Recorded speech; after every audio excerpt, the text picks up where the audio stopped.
Hey guys, so today I am doing a video all about skincare tips and acne tips and just tips that I want to give to you guys that really work for me or just help my skin clear up. And it might not necessarily work for you just because everybody's skin's different.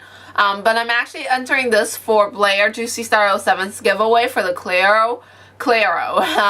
So I'll link that video in the bottom bar. I think it's a great opportunity to get to share my tips with you guys, but also, you know, have a chance to win something. And I've always wanted to try the Zeno, Z-E-N-O, I don't know how you say it, but it's like similar to the CLARO, the heat treatment thing, but I never really, you know, got a chance to try it. But anyway, so I'm going to start with some do's and don'ts of skincare. Well, actually, maybe I'll do the don'ts first and then go into the do's, because the don'ts are kind of more interesting. Yeah, okay, let's do that. So, the first thing that you don't want to do is pick at your pimples. And I know you've probably heard this a million times, and I feel like this is like the oldest tip that I've ever heard because I've always been told not to pick at your pimples. I mean, I know it works for some people and makes the pimple go away really soon, but for me, all it does is leave a scar. So, I've never really picked at my pimple like on purpose. A lot of the times I would just like randomly swing my hand across my face and it would just scratch the pimple top off. It always tends to leave a scar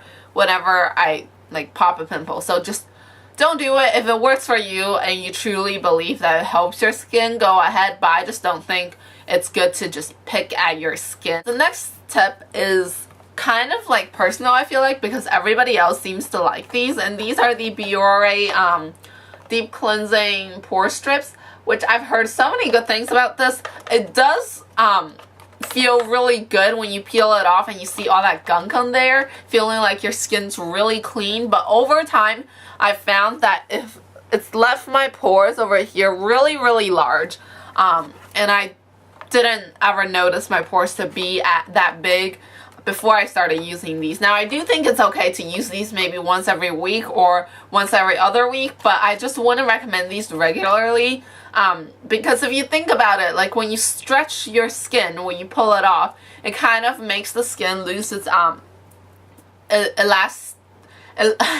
elasticity, whatever, you know what I mean, right? I hope you do. But anyway, so it just kind of makes the skin looser every time, and your pores just kind of hang there looser, and just your pores enlarge and more bacteria comes in, and it just kind of makes it worse.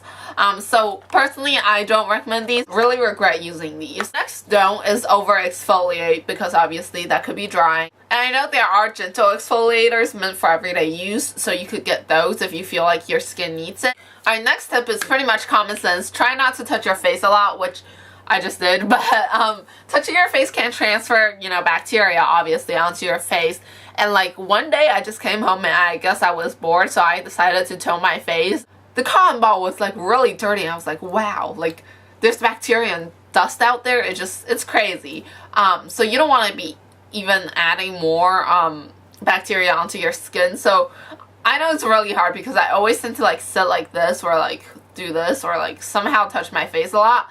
But just try not to do it and try to limit yourself. What I was about to say was really weird. I was going to say try to limit yourself to how many times you can touch your face throughout the day. Like, that just does not sound right. The last tip for the don'ts is you don't want to expose any tools or anything that goes on your face to the open air, like brushes, cotton balls, Q-tips.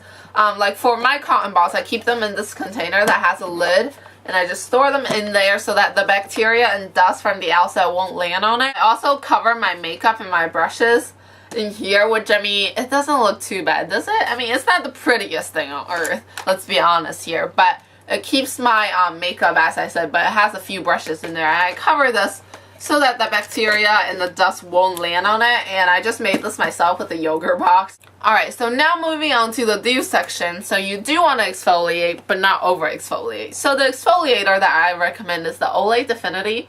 And this is actually a pore redefining scrub, and after using this I find that it made my pores like more fine. So I really like this scrub. These beads in this container are really gentle. You could barely feel it. I just love this scrub and it smells so nice. Okay, the next one is also pretty obvious, and I think Blair actually mentioned this in her video too. Just make sure to take off all your makeup at night, especially face makeup, because honestly your skin, your pores needs to breathe.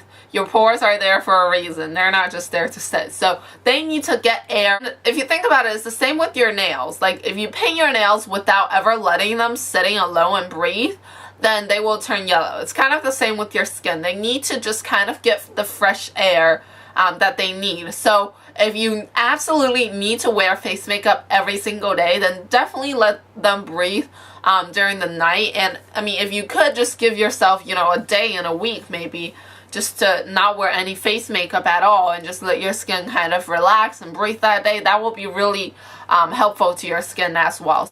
If you're just having eye makeup on that day, I wouldn't recommend using a whole entire like wipe. I would just recommend, you know, some eye makeup remover. These are just the Target brand. They're really inexpensive and they work really well. And if it's one of your lazy days, which we all have those days where we just want to jump into bed as soon as we get home because they're so tired. So these makeup removing wipes actually work really nice. These are by Neutrogena. Next thing is also pretty much common sense, to clean your brushes, because especially like brushes that you use with liquid or gel or cream products, like a gel liner, a cream blush, foundation, liquid foundation, no, powder foundation, stuff like that, that just really attracts bacteria. You want to clean them more than you would clean, you know, maybe an eyeshadow brush. But it's still important to clean like all your brushes to make sure that you don't add bacteria to your face every time you apply your makeup. The last one I have is to stay protected under the sun. I don't know if you read the drug facts, but I always read it. And this one actually have a chemical in it, if it'll focus. So right there, that 6% right there, oxybenzone, I don't really know how you say it, but that is a chemical that is pretty much not good for you, even though it blocks out the sun. You can Google it if you want. I think this is a spray one. I haven't been able to find a spray without that chemical, so that's why I'm currently still using this. So if you know any, please let me know. But spray ones are a lot easier for your body, because if you apply a cream all over your body, it's gonna take you forever. For my face, sometimes when I get really lazy, I just mist it over my face, but I still feel like a cream gives me more protection. And I use this Neutrogena Pure and Free Baby Sunblock Lotion, which this one is more natural, more chemical free, less chemicals. And I did use the Dry Touch sunblock, which also has the oxybenzone in it, so I stopped using that and I got this.